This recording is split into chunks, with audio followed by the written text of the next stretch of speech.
Sir என்னையா? கொஞ்சம் பேப்பரும் வச்சு எழுதுறதுக்கு ஒரு பேடும் பேனாவும் கொடுக்குறீங்களா? எதுக்காக நீ அவர்கிட்ட பேடும் பேனாவும் கேக்குற? புஸ்தகம் எழுத போறேன். புஸ்தகம் நீயே எழுதுற? பெரிய பெரிய தலைவர்கள்லாம் ஜெயில இருக்கும்போது புஸ்தகம் எழுதலையா? அவங்க எல்லாம் தலைவருங்க எழுதுறாங்க. ஏன் நான் தலைவராக மாட்டேனா? தலை வேற நீ வேறையா தான் இருக்கிற. ஆமா, உன் புஸ்தகத்துக்கு பேர் என்ன? கம்பிகளுக்கு பின்னால் ஒரு கான குயில். அந்த கான குயில் யாருப்பா? நான் தான். அது தப்பு. அப்படி வைக்காத. நான் சொல்ற மாதிரி வை. சொல்லுங்க. கம்பிகளுக்கு நடுவில் ஒரு கருங்குரங்கு. அதுதான் நியாயம், அதுதான் தர்மம். பெரிய மகாத்மா காந்தி சத்தியாகிரகம் பண்ணி ஜெயிலுக்கு உள்ள வந்திருக்காரு. சத்திய சோதனைன்னு புஸ்தகம் எழுத போறாரு. நீயே ஒரு சொரி நாயி, ஒரு குண்டா சோத்தையும் ஊறுகாயையும் பார்த்தா அந்த ஓரமா உட்கார்ந்து கொஞ்சம் கூட மிச்சம் வைக்காம திங்கிற நாயி, நீ புஸ்தகம் எழுத போறியா? அந்த பக்கம் ஏட்டையா, இவர் தொந்தரவு தாங்க முடியல. எப்ப பார்த்தாலும் அடிச்சுக்கிட்டே இருக்காரு. இவர் வேற ரூமுக்கு மாத்துங்க. என்னது ரூம் மாத்தணுமா? ஏண்டா இது என்ன லாட்ஜா? அடிக்கடி ரூம் மாத்துறதுக்கு அவர்கிட்ட சொல்லி அவரன் ரூம் பாயா? டேய் வாடா அந்த பக்கம்.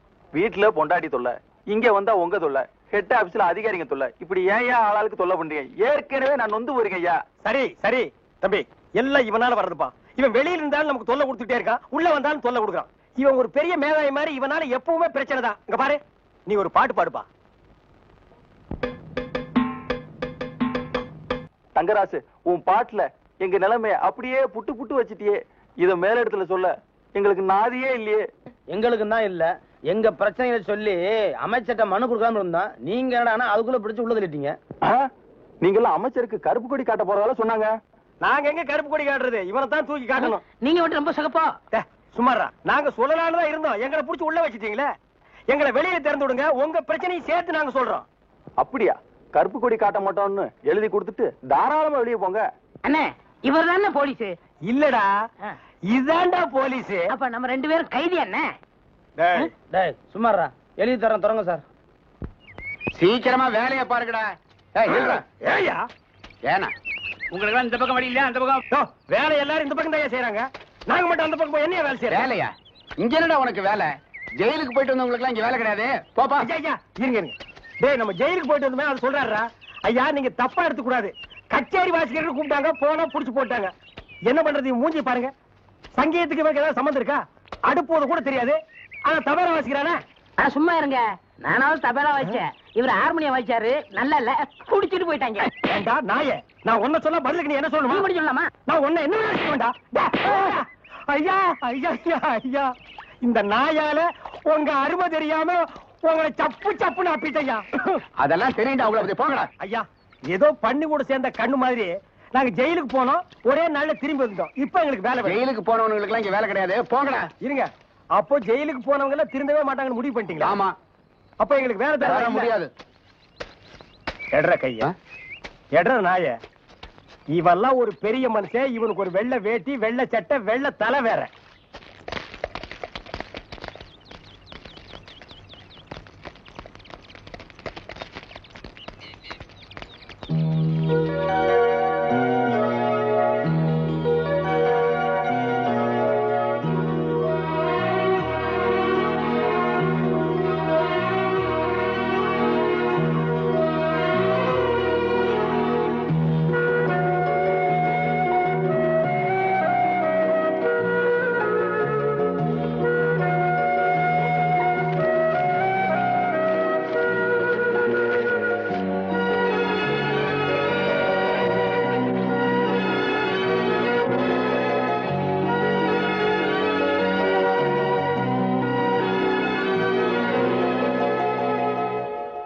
ஏயா இப்படி கடனுக்கு தின்னே உடம்பு வளர்க்குறீங்களே, உங்களுக்கு எல்லாம் வெக்கமா இல்ல?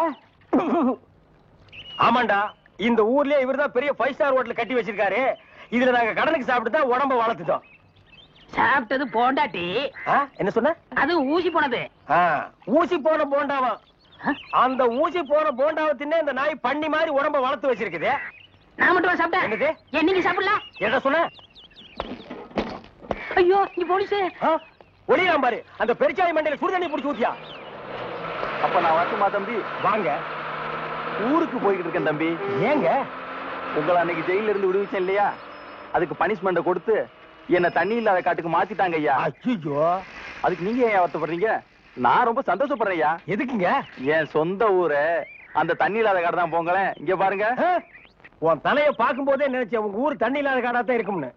சும்மா விளையாடாதீங்க தம்பி. இவ்வளவு பெரிய மைதானம் பார்த்ததுக்கு அப்புறமா நான் எப்படி விளையாடாம இருக்க முடியும்? தம்பி ஒரு பந்தேடு வீசி பாத்துறேன். சரி வரேன் தம்பி. தம்பி ஒரே ஒரு நிமிஷம். சார் கேட்டு சார் கூப்பிட்டீங்களா? ஒண்ணுமில்ல, என்னத்தான் உங்க புண்ணியத்துல தண்ணி இல்லாத காட்டுக்கு மாத்திட்டீங்க. அடுத்து வர்றவங்கள கொஞ்ச நாளைக்கு இந்த ஊர்ல விட்டு வைங்க. நீங்க போங்க, நான் பாத்துக்கிறேன். சரி வரேன் தம்பி. ஆமா நீங்க போங்க, இவர் பெரிய ஜில்லா கலெக்டர், இவர் பாத்துக்குவாரு. சும்மா ஒரு பேச்சுக்கு சொன்னேன். பண்ணி பேச்சுக்குன்னா எதை வேணாலும் பேசிடுறதா? ஏன் தம்பி இல்ல, அவர் என்ன ஊமையா? என்ன எடுக்கிறதால நீ முந்திரி கொட்ட மாதிரி முந்துற? ஏன் எங்களுக்கு வாய் இல்லையா? இந்த மாதிரி வாயிலே ஊத்திடுவேன். தங்கராசன தங்கராசன தங்கராசன இல்லைங்களா? அவர் வெளியே போயிருக்காரு. அப்படியா? கொஞ்சம் நில்லுங்க, என் பேருக்கு ஒரு லெட்டர் வரும், அதை வாங்கி வைன்னு சொல்லிட்டு போயிருக்காரு. தரீங்களா? உங்களோட குடுக்க சொல்லி கேட்டு போனாரா? ஆமா சொன்னாரு. அப்படியா? இந்தாங்க.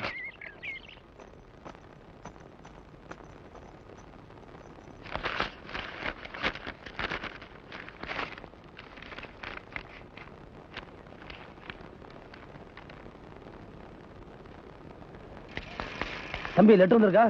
ஆமாண்ணே வந்துச்சு, வீட்டுல கொடுத்துருக்கண்ணே. யார்கிட்ட கொடுத்தா? உங்க தங்கச்சி என்ன நீங்க சொன்ன சொல்லி வாங்கிருச்சு. அதுக்கு எப்ப கொடுத்த? எனக்கு வந்து என்ன தானே கொடுக்கணும். நீ புரியாத ஆளு கற்பங்க. என் லெட்டர் வந்துச்சாமே, எங்க அது? நீ ஏன் வாங்கினா? கொண்டா. கொடுத்துருவேனா? அப்படி யார் எழுதியிருக்காங்க எனக்கு தெரியாம, நான் பாக்குறேன். நீ படிக்க கூடாது. அப்ப நீயே சொல்லு. இது பெரியவங்க பிரச்சனை, நீ போய் உள்ள உட்காந்து ஒழுங்கா படிப்போ.